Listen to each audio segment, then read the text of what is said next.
We're here at the Speak Up Conference, and I'm Carol Kent, and I'm so excited to have Robyn Dykstra as my guest. And we have a lot to talk about today, and I'm so glad you stopped by.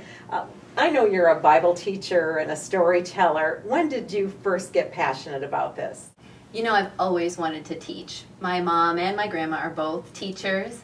I never taught in a classroom setting, but boy, as soon as I got my hands on a Bible, I knew that I wanted to teach other women what it said. Well, I'm guessing that your passion is certainly Bible teaching. And is there a topic that also presses a nerve in you and says, I have to talk about this? I love to talk about marriage, anything that has to do with family, how to make things work more cohesively at home. I love to talk about how to parent little kids. I love to talk about Jesus, and I love any book in the Old Testament and any book in the New Testament. Yeah, that would be about it. You know, Robyn, you're the kind of woman I like to hang out with because I can tell you have a lot of wisdom. Who's your target audience when you're speaking or teaching? Honestly, it's women who have been foolish. It's women who've made mistakes and think that they don't have an option to be redeemed.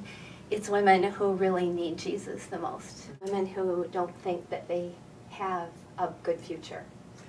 Robyn, I know you have gone through a significant loss in your life. How has that impacted your desire to help others and provide hope in your ministry? When you go through something horrible, you don't know how much grace God will give you.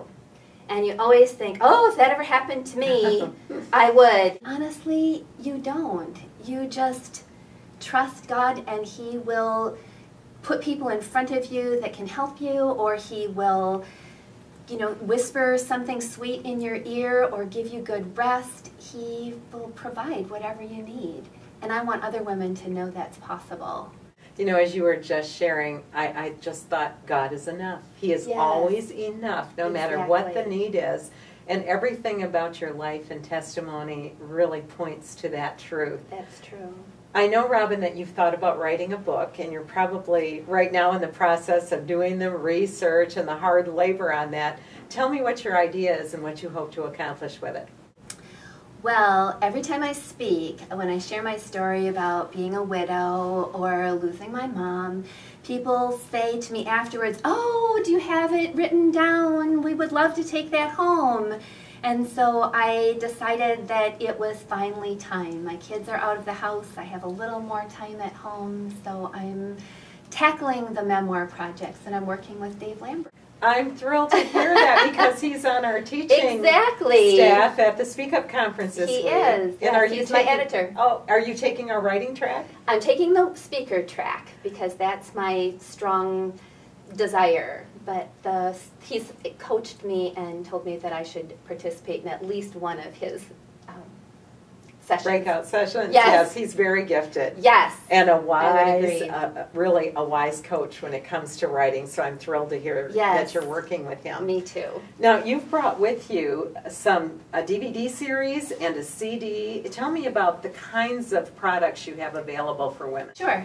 I have a variety of topics. I talk about how to overcome difficult circumstances, how to maintain your joy when rotten things happen to you, how to be married well. I have been married 4 times because I've buried 2 husbands. So my husband now says that I am like a chameleon wife. I can be married to anyone. But I have some pointers that work well for all audiences. I have a parenting DVD, and I have a Playing for Keeps CD, which is about staying focused on what's important.